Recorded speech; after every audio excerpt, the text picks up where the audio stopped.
અમરેલી જિલ્લામાં મોટાભાગના ખેડૂતોએ રવિ પાકનું વાવેતર કર્યું છે. રવિ પાકમાંથી સારું એવું અને મબલક ઉત્પાદન ખેડૂતોએ મેળવ્યું છે.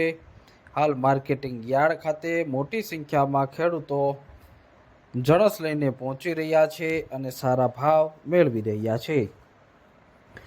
સાવરકુંડલા માર્કેટિંગ યાર્ડ ખાતે સિંગ મઠડીનો ભાવ 999 રૂપિયાથી 1249 રૂપિયા સુધી નોંધાયો હતો. તો સાથે જ સિંગ મોટીનો ભાવ 851 રૂપિયાથી 1218 રૂપિયા સુધી નોંધાયો હતો. સિંગ નવીનો ભાવ 1250 રૂપિયાથી 1383 રૂપિયા સુધી નોંધાયો હતો.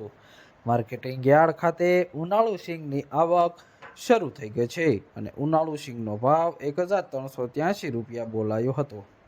આજે 975 મણ સિંગની આવક નોંધાઈ હતી.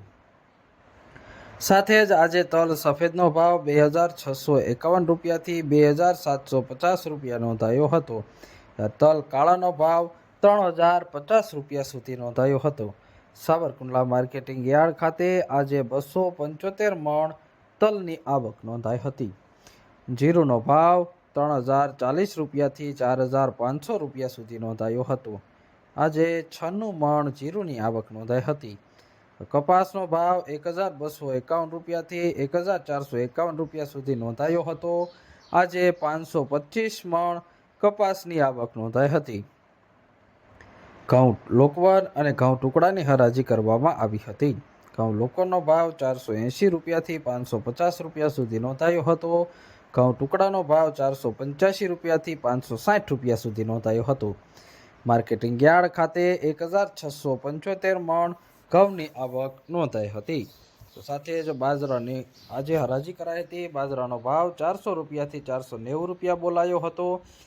જુવારનો ભાવ 450 રૂપિયાથી 646 રૂપિયા સુધી નોંધાયો હતો. માર્કેટિંગ યાર્ડ ખાતે ચણાની આવકમાં પણ વધારો થયો છે. ચણાનો ભાવ 1050 રૂપિયાથી 1263 રૂપિયા સુધી નોંધાયો હતો. આજે 840 મણ દેશી ચણાની આવક નોંધાઈ હતી. તો તુવેરનો ભાવ 1875 રૂપિયાથી 2170 રૂપિયા નોંધાયો હતો. એરડીનો ભાવ 1000 રૂપિયાથી 1051 રૂપિયા સુધી નોંધાયો હતો. તો ધાણાનો ભાવ 1200 રૂપિયાથી 1501 રૂપિયા સુધી નોંધાયો હતો.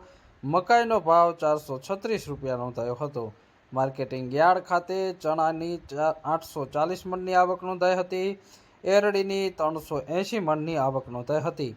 સાથે મેથીની આજે 15 મણની આવક નોંધાઈ હતી.